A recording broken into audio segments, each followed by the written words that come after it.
Hello student, in this video we are going to discuss about digestion and absorption. So we are going to start this chapter. So first of all we have to discuss about the food. So what is food? So food is the basic requirement of all living organisms, and the major component of food are carbohydrate, proteins and fats. So here is question like what are the major requirements? So we can say that major requirement are carbohydrates, proteins and fats और lipids. सो यहाँ पे जो carbohydrate, protein और जो fat है वो क्या है, मेजर रिक्वायरमेंट है। और अगर हम बात करते हैं vitamin and minerals, these are the required in small quantity. So majorly हमें क्या क्या चाहिए होता है, कार्बोहाइड्रेट, प्रोटीन एंड फैट। और जो स्मॉल क्वांटिटी में चाहिए होता है वो क्या होता है, मिनरल्स एंड विटामिन। ठीक है, तो ये तो कंपोनेंट हो गया किसका, फूड का। नेक्स्ट पढ़ते हैं, food provides energy for the organic material for growth and repair of the tissue. जो हमारे लिए फूड होता है वो क्यों रिक्वायरमेंट होता है, इसकी रिक्वायरमेंट इसलिए होती है because it provides energy for the organic material for growth and repair tissue. अगर बात करते हैं वाटर, वाटर भी एक फूड का ही मटेरियल होता है, कंपोनेंट होता है। So water we take it play an important role in the metabolic process. Water का जो रोल होता है किसमें होता है, मेटाबॉलिक प्रोसेस में होता है। And it also prevent dehydration of the body, तो बॉडी के डिहाइड्रेशन को भी इंपॉर्टेंट होता है। ठीक है, bio macromolecule in food can not be utilize in our body in their original form. ठीक है, अब बात करते हैं bio macromolecule. So bio macromolecule कौन कौन से होते हैं, लाइक कार्बोहाइड्रेट, प्रोटीन्स और फैट। सो जैसे कि हम जो भी कोई भी फूड लेते हैं तो उनका डायरेक्ट जो जिस फॉर्म में हम लेते हैं, लाइक कार्बोहाइड्रेट हुआ, प्रोटीन्स और फैट, जिस फॉर्म में लेते हैं उनका डाइजेशन उसी फॉर्म में नहीं होता। तो इनके लिए इनको क्या किया जाता है, इनको स्मॉल स्मॉल फ्रेगमेंट में तोड़ा जाता है। इस प्रोसेस को क्या बोला जाता है, डाइजेशन। इस प्रोसेस को क्या बोला जाता है, डाइजेशन बोला जाता है। ठीक है, और ये जो डाइजेशन है, लाइक जो कार्बोहाइड्रेट होता है इसको किसमें तोड़ेंगे हम, ग्लूकोज में। प्रोटीन्स होते हैं इसको किसमें तोड़ेंगे, एमाइनो एसिड में। ठीक है, और जो फैट्स होते हैं या लिपिड्स होते हैं उनको किसमें, फैटी एसिड में, फैटी एसिड में। तो ये जो फॉर्म होती है कार्बोहाइड्रेट, प्रोटीन और फैट की, किसमें इनको ब्रेक डाउन किया जाता है, ग्लूकोज, एमाइनो एसिड और फैटी एसिड में। ठीक है, so they have to be break on down and converted into the simple substance. जो सिंपल सब्सटेंस है वो कौन से हैं, ग्लूकोज है, एमाइनो एसिड है और फैटी एसिड है, इन दी डाइजेस्टिव सिस्टम। और ये जो प्रोसेस है इसको हम क्या बोलते हैं, digestion. This process of conversion of complex food substance into the simple absorbable forms are called digestion. तो ये क्या हो गया, इसकी डेफिनेशन हो गई डाइजेशन की। तो डाइजेशन के वापस से रिकॉल करते हैं, जो कॉम्प्लेक्स कंपाउंड होते हैं लाइक कार्बोहाइड्रेट, प्रोटीन और फैट, इनको हमारी जो बॉडी होती है या बॉडी की जो सेल से डायरेक्ट एब्जॉर्ब नहीं कर सकती, इसलिए इनको स्मॉल पार्टिकल्स में तोड़ा जाता है। और जो स्मॉल पार्टिकल्स होते हैं वो कौन कौन से हो सकते हैं, ग्लूकोज हो सकता है, अमाइनो एसिड और फैटी एसिड। तो इस प्रोसेस को जो ब्रेक डाउन करने की जो प्रोसेस है इसको क्या बोला जाता है, डाइजेशन बोला जाता है। और जो ये स्मॉलर जो पार्टिकल्स होते हैं इसी फॉर्म में ये हमारी सेल्स के द्वारा एब्जॉर्ब किए जाते हैं। ठीक है, and it is carried out by digestive system by mechanical and biochemical method. जो डाइजेस्टिव सिस्टम है वो इसमें जो एब्जॉर्प्शन और डाइजेशन है वो कौन से प्रोसेस के द्वारा होता है, मैकेनिकल एंड बायोकेमिकल प्रोसेस के द्वारा। नेक्स्ट पढ़ते हैं, अब बात करते हैं डाइजेस्टिव सिस्टम। जो डाइजेस्टिव सिस्टम है वो है, it consist of alimentary canal and the associate gland. जो ह्यूमन का जो वो डाइजेस्टिव सिस्टम है उसमें टू पार्ट्स एलिमेंट होते हैं, one is elementary canal, second one is associate glands.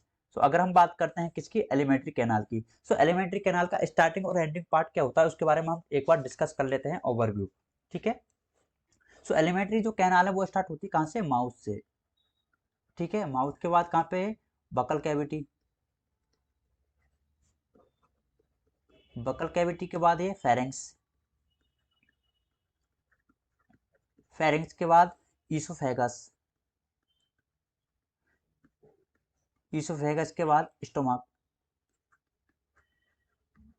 Stomach के बाद स्मॉल इंटेस्टाइन, उसके बाद लार्ज इंटेस्टाइन एंड उसके बाद last and finally anus. So this is the overall alimentary canal. ठीक है, अब बात करते हैं एलिमेंट्री कैनाल को। The alimentary canal begins with the anterior opening mouth. जो माउथ होता है ये क्या होता है, एलिमेंट्री कैनाल का anterior, anterior means first opening होती है वो होती है। ठीक है, and it opens into posterior opening anus. So anterior opening कौन सी है यहाँ पे, माउथ, और जो पोस्टीरियर ओपनिंग है वो कौन सा होता है, एनस होता है। ठीक है।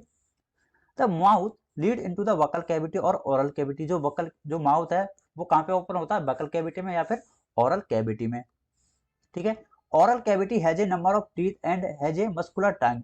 अगर आप बात करते हैं कि वोकल कैविटी में क्या क्या पाया जाता है, तो इसमें पाया जाता है teeth and tongue,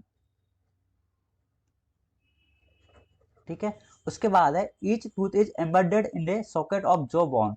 so teeth के बारे में हम बाद में डिस्कस करते हैं, पहले बात करते हैं कि ये फेरिंक्स में ओपन हुआ, उसके बाद oesophagus, then stomach, small intestine, large intestine and anus. So अब अगर हम बात करते हैं किसके बारे में, तो वो है क्या, टीथ। तो टीथ के बारे में हम यहाँ पे डिस्कस करने वाले हैं, ठीक है। तो अगर हम बात करते हैं ह्यूमन टीथ के बारे में, सो ह्यूमंस में टीथ में अगर हम बात करते हैं इसके ओरिजिन की, ओरिजिन होता है इसका एक्टोमीजोडर्मल, ओरिजिन इज एक्टोमीजोडर्मल, ठीक है।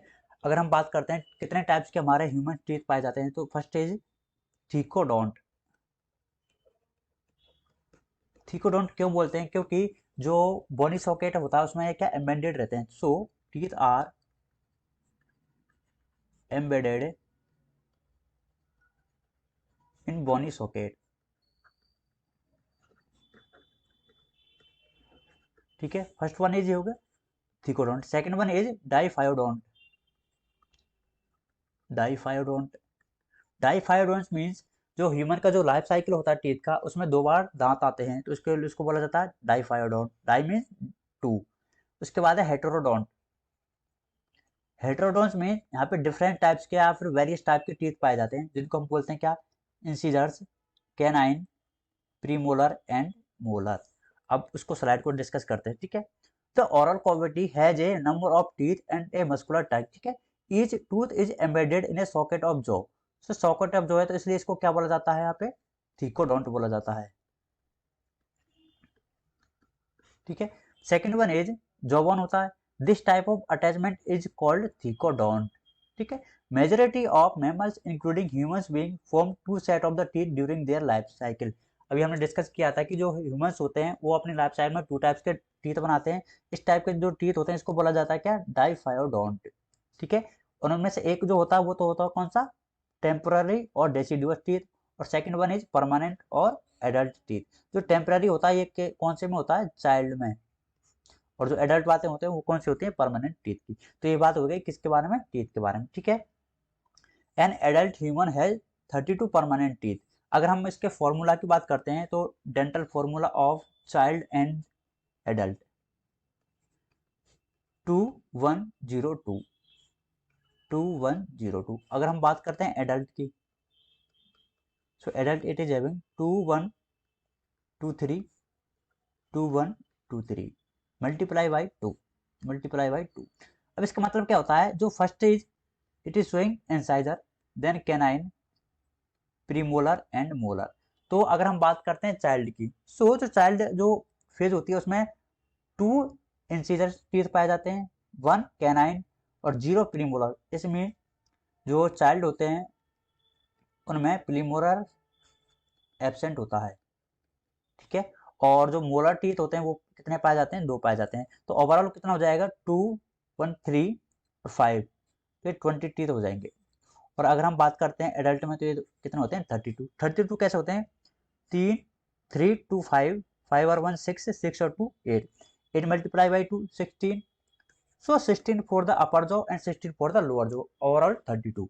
अगर हम बात करते हैं क्या डिफरेंस है, तो यहाँ पे जो चाइल्ड होता है उसमें प्रीमोलर एब्सेंट रहते हैं, लेकिन जो एडल्ट होता है उसमें प्रीमोलर पाए जाते हैं कितने, 4 पाए जाते हैं। 4 कैसे, ये 2 अपर साइड और 2 लोअर साइड, ठीक है। ऐसे ही अगर मोलर की बात करते हैं तो मोलर 1 एक्स्ट्रा हो जाता है किसमें, एडल्ट में। Teeth which are 4 different types, heterodont इसलिए बोला जाता है क्योंकि डिफरेंट टाइप्स के टीथ पाए जाते हैं, incisors, canine, premolars and molars. ये हमारे 4 टाइप्स के टीथ होते हैं। Arrangement of teeth in each half of the upper and lower jaw in the order I, C, PM, PM is represented by the dental formula which is 2123 in the adult. The hard chewing surface of the teeth made up of enamel.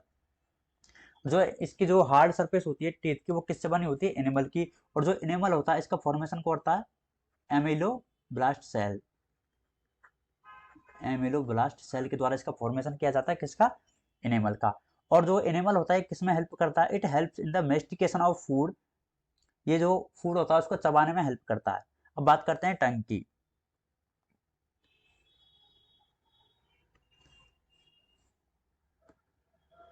ठीक है, The tongue is a freely movable muscular organ attachment to the floor of the oral cavity. So अगर हम बात करते हैं mouth की, तो जो टंग होती है इसका जो एंटीरियर पार्ट होता है, एंटीरियर पार्ट कैसा होता है, फ्री होता है।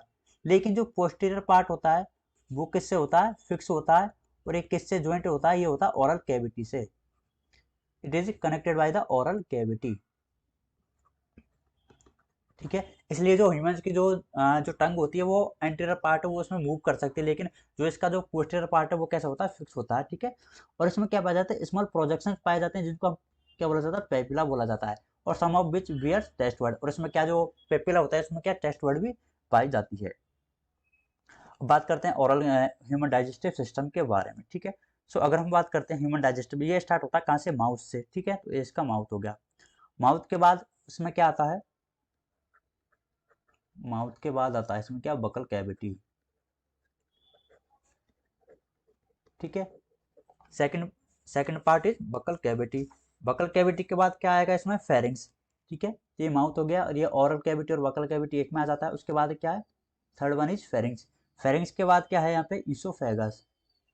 ठीक है, ईसोफेगस के बाद जैसे कि ईसोफेगस है यहाँ कहाँ पे ओपन हो रही है, स्टोमक में। स्टोमक के बाद यहाँ पे ये स्टोमक है कहाँ पे, स्मॉल इंटेस्टाइन में। उसके बाद ये लार्ज इंटेस्टाइन, और उसके बाद लार्ज इंटेस्टाइन के बाद एनस में ये एंड हो जाता है। तो ये ओवरऑल एक क्या डायग्राम है किसका, ह्यूमन डाइजेस्टिव सिस्टम का। ठीक है, तो अभी हमने किसके बारे में बात किया, बकल कैविटी के बारे में बात कर लिया है, और माउथ के बारे में बात कर लिया। अब बात करते हैं हम इसके आगे का जो कि है फेरिंग्स। ठीक है, the oral cavity lead into the short pharynx which is serve as common passage for the food and air. तो अगर हम बात करते हैं यहाँ पे इंपॉर्टेंट टॉपिक क्या है, इंपॉर्टेंट पॉइंट है फेरिंग्स का। So it is act as the common passage, common passage for air and food. ठीक है, तो यहाँ पे क्या है इंपॉर्टेंट। उसके बाद है oesophagus and trachea which is also called as wind pipe open into the pharynx. सो जो फेरिंग्स है इसको वापस से देखते हैं, ये हमारा फेरिंग्स है। ठीक है, तो इसमें क्या ओपन होता है, ट्रेकिया जिसको हम बोलेंगे क्या, वाइंड पाइप, और ईसोफेगस दोनों ओपन होते हैं। एक cartilaginous flap called epiglottis prevent the entry of food into the glottis. अब यहाँ पे दो चीज आती हैं, एक तो हमारे पास है क्या, ट्रेकिया। ठीक है, और एक है ग्लोटिस। जो ट्रेकिया होता है उसको क्या बोला जाता है, गुलेट। ठीक है, so opening of the wind pipe क्या होता है, ट्रेकिया होता है। ठीक है, और इसके ऊपर क्या पाया जाता है, एपिग्लोटिस, एक फ्लैप लाइक स्ट्रक्चर पाई जाती है।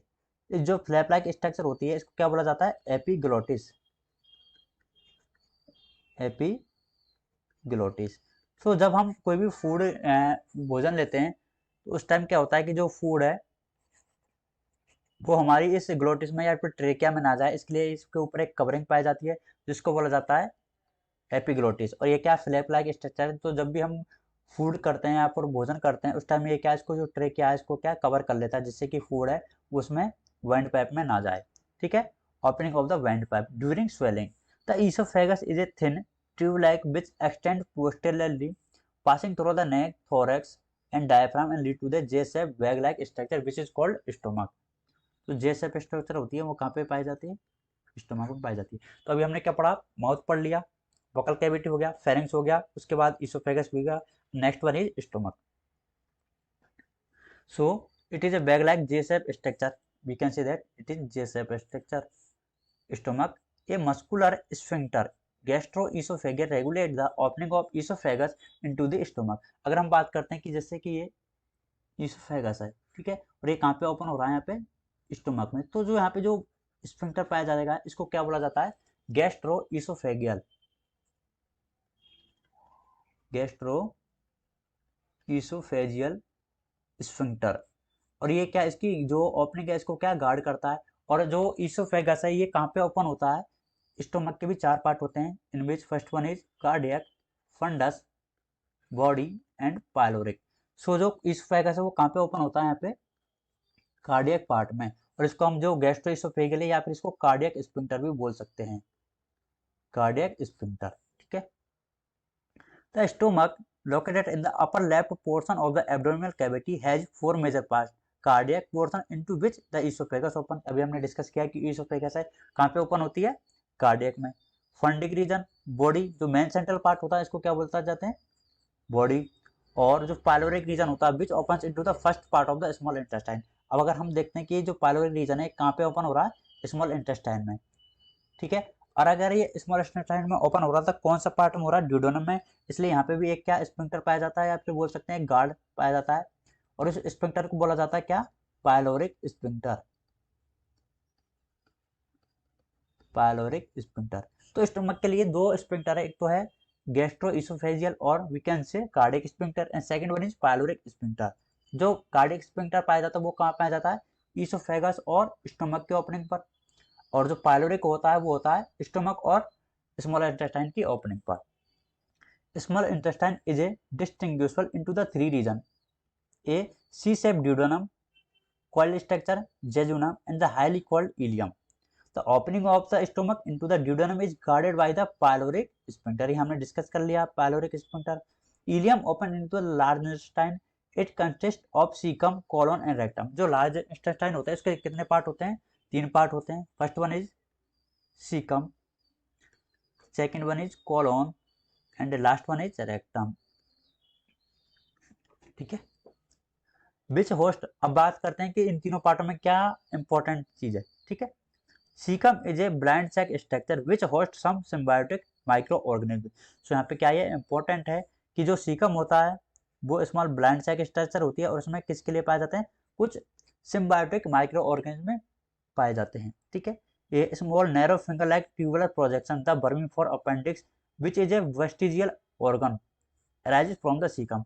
तो सीकम होता है, अगर इसको हम देखते हैं डायग्राम में, ये जो है वर्मीफोरम अपेंडिक्स है, और ये सीकम के 2 सेंटीमीटर अबो बिलो पाई जाती है, क्या, वर्मीफोरम अपेंडिक्स। और ये कैसी होती है, वेस्टिजियल स्ट्रक्चर है। Colon is divided into the 4 part. जो कॉलन होता है ये फर्दर 4 पार्ट में डिवाइड होती है।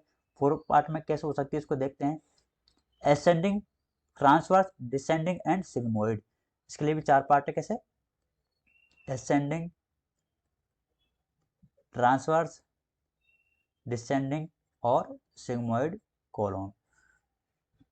The descending part open into the rectum which opens the through the anus. अब जो डिसेंडिंग पार्ट होता है वो कहाँ पे ओपन होता है, एनस में होता है, रेक्टम वाले पार्ट में, और लास्ट में कहाँ पे चल जाता है, एनस में। ठीक है, अब बात करते हैं किसकी, हिस्टोलॉजी की, histology of alimentary canal.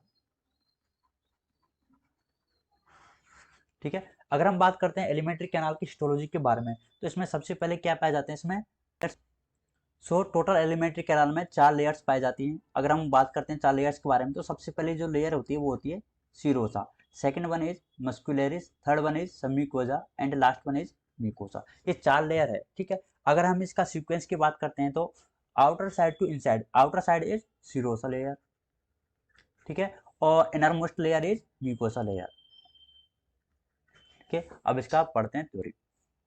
The wall of alimentary canal from esophagus to rectum possesses 4 layers, namely serosa, muscularis, submucosa and mucosa। ये 4 लेयर्स के बारे में डिस्कस किया। अब बात करते हैं सीरोसा के बारे में। So serosa is the outer most layer, serosa is outer most layer. इसके बारे में एक नई स्लाइड ऐड करते हैं, उसमें समझते हैं इसको। ठीक है, serosa first layer is serosa, it is outer most layer. ठीक है, और अगर हम बात करते हैं किससे मिलकर बनी होती है, so it is made up of the mesothelium, mesothelium. So यहाँ पे एक इम्पॉर्टेंट पॉइंट आता है कि लाइक जो ईसोफेगस की जो सीरोसा होती है उसको हम क्या बोलते हैं, सो इसोफेगस की जो सिरोसा है उसको बोला जाता है क्या, tunica adventitia. It is called as tunica adventitia. ठीक है। एंड सेकंड पॉइंट इज, जो स्टोमक होता है, so outer most layer of stomach is called as omentum. It is called as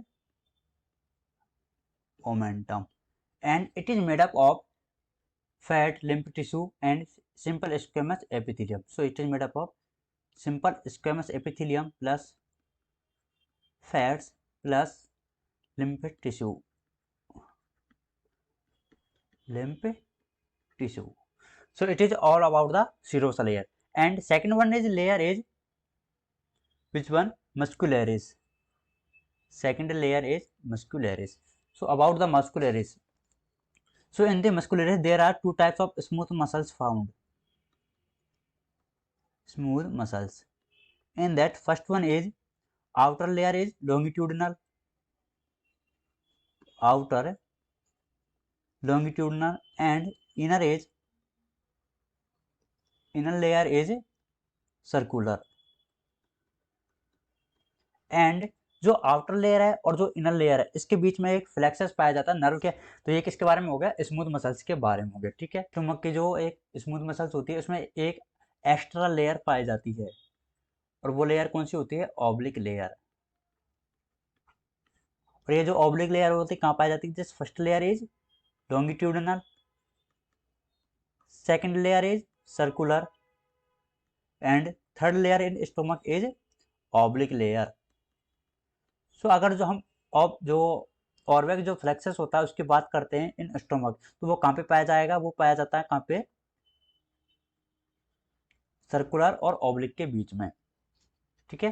तो ये हो गया किसके बारे में। अब थर्ड जो लेयर होती है वो कौन सी होती है? सब म्यूकोजा लेयर।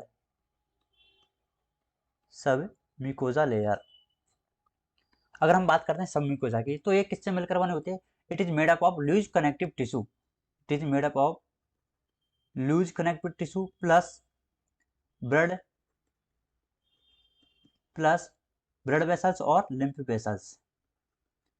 ब्लड वेसल्स और लिम्फ वेसल्स ये इससे मिलकर बनी होती है। ठीक है। और अगर आप बात करते हैं इसमें एक इंपॉर्टेंट पॉइंट तो है कि सब म्यूकोजा में क्या पाया जाता है? इसमें पाई जाती है ब्रूनियर्स ग्लैंड। ब्रूनियर्स ग्लैंड्स पाई जाती है। और जो ब्रूनियर ग्लैंड्स होती है कहाँ पे पाई जाती है? पाई जाती है सब म्यूकोजा ऑफ ड्यूडेनम। सब म्यूकोजा ऑफ ड्यूडेनम।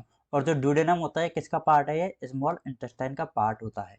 ठीक है। तो जो सब म्यूकोजा है इसमें भी एक एक्स्ट्रा क्या पाया जाता है? इसमें भी एक एक्स्ट्रा फ्लेक्सस पाया जाता है। वो कहाँ पे पाया जाएगा?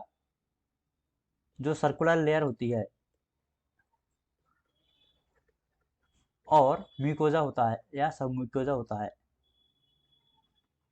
इसके बीच में एक फ्लेक्सस पाया जाता है। इस फ्लेक्सस को क्या बोलते हैं?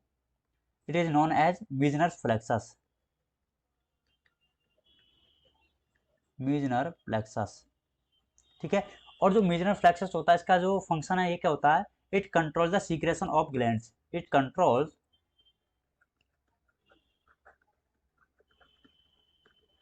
Secretions of glands. तो ये इसका काम हो गया। ठीक है। अब अगर हम बात करते हैं फोर्थ लेयर, ठीक है, अब इसको एक बार रीडिंग लगाते थे। Serosa is the outer most layer and it is made up of the thin mesothelium which is called as epithelium of visual organs with some connective tissue. इसमें कनेक्टिव टिश्यू भी पाए जाते हैं। Muscularis form by the smooth muscles. इसमें smooth muscles पाई जाती है जिसमें कि जो इनर लेयर होती है वो कैसी होती है? सर्कुलर। और जो आउटर होती है वो कैसी होती है? लॉन्गिट्यूडिनल।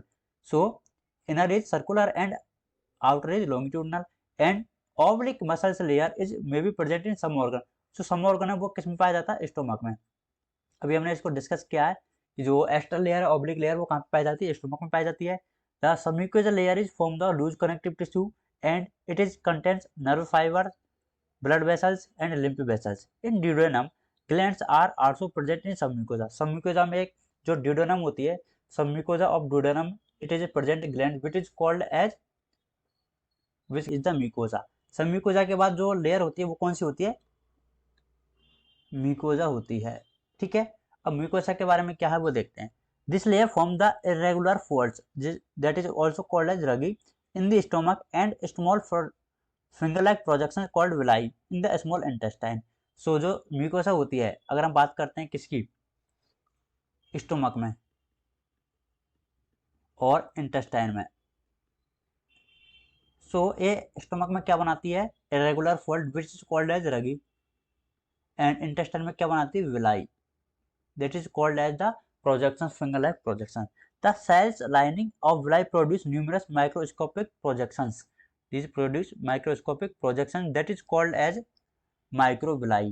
जो विलाई होती है वो मोर further divided into the micro projection that is called microvilli, giving a brush border appearance. जो ब्रश बॉर्डर अपीयरेंस है किसका होता है, अगर हम बात करते हैं स्मॉल इंटेस्टाइन. ठीक है, तो ये किससे मिलकर बनी होती है, इसमें एपिथेलियम कौन सी पाई जाती है, brush borders, brush border epithelium पाई जाती है. These modification increase the surface area of small intestine और इनॉर्मियसली. इनॉर्मियसली का मतलब क्या होता है, मोर देन 600 फोल्ड और द 1000 फोल्ड. ठीक है, villi are the supplied with the network of capillaries and a large lymph vessels called lacteal. जो विलाई होती है इसमें क्या है, लिम्फ वेसल्स का जो सप्लाई होता है, और जो लिम्फ वेसल्स होती है इसको क्या बोला जाता है, कैपिलरीज, लैक्टियल बोला जाता है. अब we can see in the diagram, these are the lacteals, this is the crypt of Lieberkühn. Lieberkühn के यहाँ से क्या जो लैक्टियल्स गुजरती है जिसमें फैट का डिपोजिशन और फैट का एब्जॉर्प्शन होता है, उसको क्या बोला जाता है, लैक्टियल बोला जाता है. Mucosal epithelium has goblet cells which secrete mucus that help in the lubrication. ठीक है, तो म्यूकोसल जो एपिथेलियम होती है इसमें क्या पाई जाती है, गॉबलेट सेल्स पाई जाती हैं, और जो ये गॉबलेट सेल्स होती हैं किसका सीक्रेशन करती हैं, म्यूकस का. और म्यूकस का जो काम होता है वो क्या होता है, म्यूकस का काम होता है लुब्रिकेशन प्रोवाइड करना. Mucosa also form the gland in the stomach, gastric glands. अब इसमें क्या है, गैस्ट्रिक ग्लैंड्स भी पाई जाती हैं, and the crypts of liver cone in between the base of the villi. ठीक है, अब अगर हम बात करते हैं कि जो ये स्ट्रक्चर पाई जाती है ये क्या है, विलाई है. ठीक है, और इन विलाई के बीच में क्या है, नीचे एक बेस पे पाई जाती है, between the base of villi, ये क्या पाया जाएगा, crypts of liver cone. All the 4 layers show modification in different parts of the alimentary canal. इसमें मॉडिफिकेशन पाए जाते हैं. मॉडिफिकेशन किस टाइप के होते हैं, लाइक जो सिरोसो होती है एलिमेंट्री कैनाल में अलग चीज़ होती है, और जो स्टोमक होता है उसमें इसको क्या बोला जाता है, टूनिका एडवेंटिशिया बोला जाता है. इसी प्रकार से इसको स्टोमक में और कुछ बोला जाता है, लाइक ओमेंटम बोला जाता है. तो ये था alimentary canal, histology of alimentary canal. ठीक है, second one is liver and third one is pancreas. तो सबसे पहले हम डिस्कस करते हैं किसके बारे में, सलाइवरी ग्लैंड्स के बारे में. सो सलाइवरी ग्लैंड्स में 3 टाइप्स की ग्लैंड्स पाई जाती हैं. In that first one is parotid, first one is parotid glands. अगर इसकी लोकेशन की बात करते हैं तो ये पाया जाता है कहाँ पे, बिलो ईयर, बिलो ईयर. और इसकी जो डक्ट होती है उसके डक्ट को बोला जाता है क्या, पैरोटिड जो डक्ट होती है इसको बोला जाता है स्टिनसन्स डक्ट, स्टिनसन्स डक्ट. और इसका जो नंबर होता है ये कितना होता है, 1 पाया जाता है, 1 पेयर, ये पेयरिंग में पाई जाती है. Second salivary gland is submaxillary, submaxillary. So जो सब मैक्सिलरी होती है ये कहाँ पे पाई जाती है, ये पाई जाती है जो एंगल पर. ठीक है, इसकी जो डक्ट होती है इसको बोला जाता है Wharton's duct, duct of sub maxillary is called as Wharton's duct. ठीक है, और ये भी क्या है, 1 पेयर पाया जाता है. Third one is submandibular और sublingual, sublingual. Sublingual means below the tongue, कहाँ पे पाया जाता है, बिलो टंग. ठीक है, इसकी जो डक्ट होती है इसको बोला जाता है duct of Rivinus, duct of Rivinus. और ये भी कैसा है, 1 पेयर में पाया जाता है. ठीक है, तो 3 पेयर्स पाए जाते हैं salivary glands. Second one is saliva is mainly produced by the 3 pairs of the salivary gland, parotid which is found in the चिक साइड, सब मैक्सिलरी और सब मैंडिबुलर और लोअर जो found, and the sublingual which is found in the below the tongue. These glands situated just outside the buccal cavity and secrete salivary juice in the buccal cavity. अगर हमें question आता है कि जो salivary glands होती है वो कहाँ पे पाई जाती है, तो वो कहाँ पे पाई जाती है, आउटसाइड द बकल कैविटी. लेकिन जो इनका जो सीक्रेशन होता है, सीक्रेशन क्या हुआ, इनका सलाइवा हुआ, और जो ये सलाइवा होता है ये इसको सीक्रेट कहाँ पे करती है, बकल कैविटी में करती है। सो अगर हम बात करते हैं किसके सीक्रेशन ऑफ सैलावा, तो सलाइवा में क्या कंपोनेंट्स हो सकते हैं उसके बारे में डिस्कस कर लेते हैं यहाँ पे सलाइवा के बारे में। सो सलाइवा में होता है वाटर, मेनली जो पाया जाता है वो क्या होता है, वाटर होता है 99%। ठीक है, उसके बाद इसमें कुछ आयंस पाए जा सकते हैं जैसे कि सोडियम आयंस, पोटेशियम आयंस। ठीक है, उसके बाद इसमें टाइलिन पाया जाता है, टाइलिन एंजाइम, म्यूकस, लाइसोजाइम्स। तो ये कंपोनेंट होते हैं किसके, सलाइवा के। ठीक है, लीवर, अब बात करते हैं किसके बारे में, लीवर के बारे में। ठीक है, so liver is largest gland of the body which is about 1.2 to 1.5 kg in an adult human. It is situated in the abdominal cavity just below the diaphragm and has two lobes. तो liver होता है कहाँ पे पाया जाता है, just below the abdominal cavity, और इसके क्या दो लोब्स पाए जाते हैं। ठीक है, the hepatic lobules are the structural and functional unit of the liver. जो हेपेटिक लोब्यूल्स होते हैं इसकी जो फंक्शनल यूनिट क्या होता है, हेपेटिक लोब्यूल्स होते हैं लीवर की। और इसमें क्या पाया जाती है, हेपेटिक सेल्स पाई जाती है, और ये हेक्सागोनल फॉर्म में पाया जाता है। Each lobule is covered by a thin connective tissue called Glisson's capsule, and while secreted by the hepatic cells passes through the hepatic duct is stored and concentrated in a thin muscular called is gallbladder. The duct of gallbladder is called as cystic duct. इसके बारे में भी एक बार discuss कर लेते हैं liver के बारे में। ठीक है, तो लीवर क्या है, largest gland of body, largest gland of body. ठीक है, सेकंड पॉइंट इज इसका जो लोकेशन है कहाँ पे पाया जाता है, upper right side of the abdominal cavity,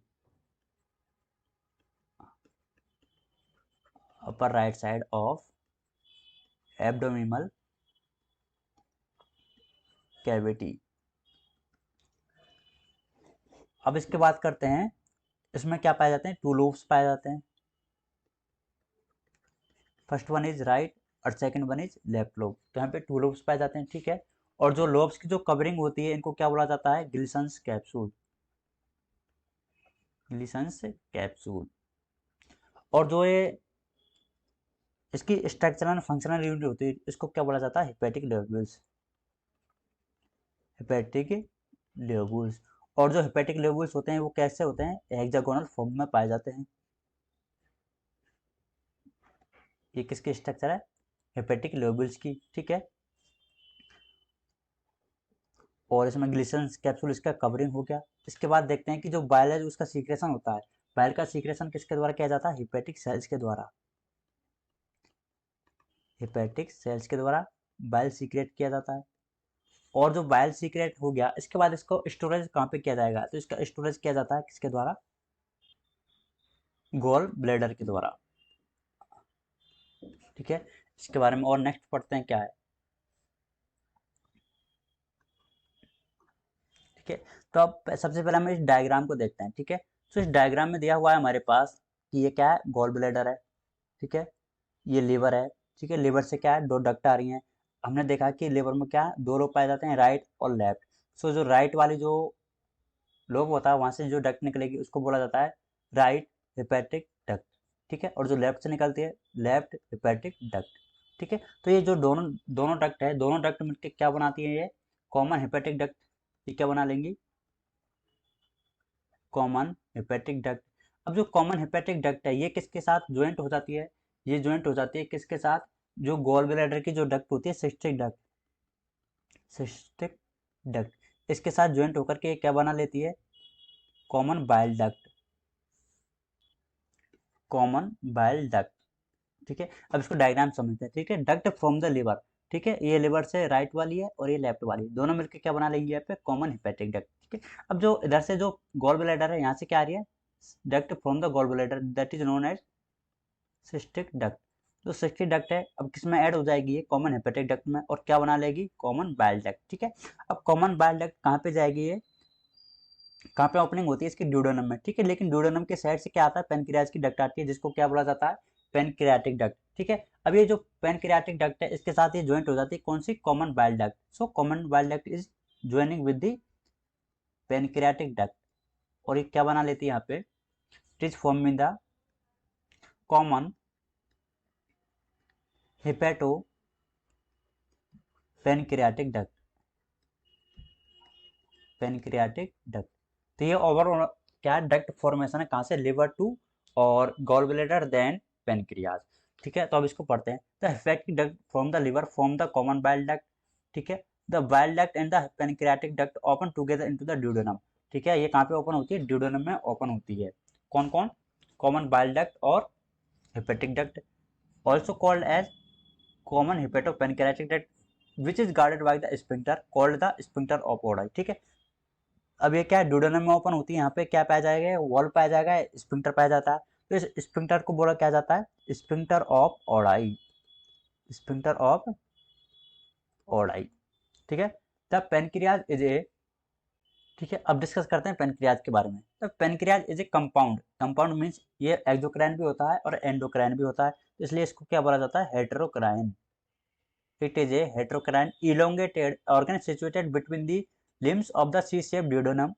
The exocrine portion secretes alkaline pancreatic juice containing enzymes and the endocrine portion secretes hormones insulin and glucagon। ठीक है, तो जो एक्सोक्राइन पोर्शन होता है वो किसका सिंथेसिस करता है, नॉन एंजाइमेटिक पार्ट।